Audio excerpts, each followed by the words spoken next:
Human beings are not mind readers.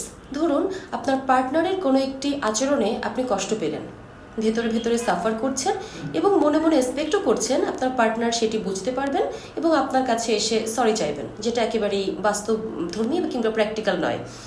আপনি ভেতর ভেতর একটা এক্সপেকটেশন গ্রো করছেন, ও কেন আমাকে বুঝতে পারছে না, ও এখনও কেন সরি বলছে না, আমি যে কষ্ট পাচ্ছি ও কি সেটা অনুধাবন করতে পারছে না। দেখুন, দুটো ডিফারেন্ট পরিবেশ থেকে, ডিফারেন্ট পরিবার থেকে দুজন মানুষ এসে যখন একসাথে বসবাস করা শুরু করে, পরিবেশগত কারণেই কিন্তু দুজনের মধ্যে একটা মাইন্ডসেটের ডিফারেন্স থাকবে, বিকজ তাদের আপব্রিঙ্গিংটা ডিফারেন্ট। তাই একজনের সাধারণ বুলি আরেকজনের জন্য কোনো কোনো সময় গালিও হতে পারে। আপনি আপনার পার্টনারকে অথবা আপনার পার্টনার আপনাকে হয়তো খুব নর্মালি বা ক্যাজুয়ালি একটা কথা বলে ফেলেছেন, মিন করে বলেননি, বাট তার জন্য আপনি প্রচণ্ড কষ্ট পেয়েছেন। আপনি যদি সেই কথাটা আপনার পার্টনারকে ভার্বালি কমিউনিকেট না করেন বা না বুঝিয়ে বলেন, আপনার পার্টনার হয়তো বা কোনো কোনো ক্ষেত্রে জানতেই পারবেন না যে আপনি কষ্ট পেয়েছিলেন।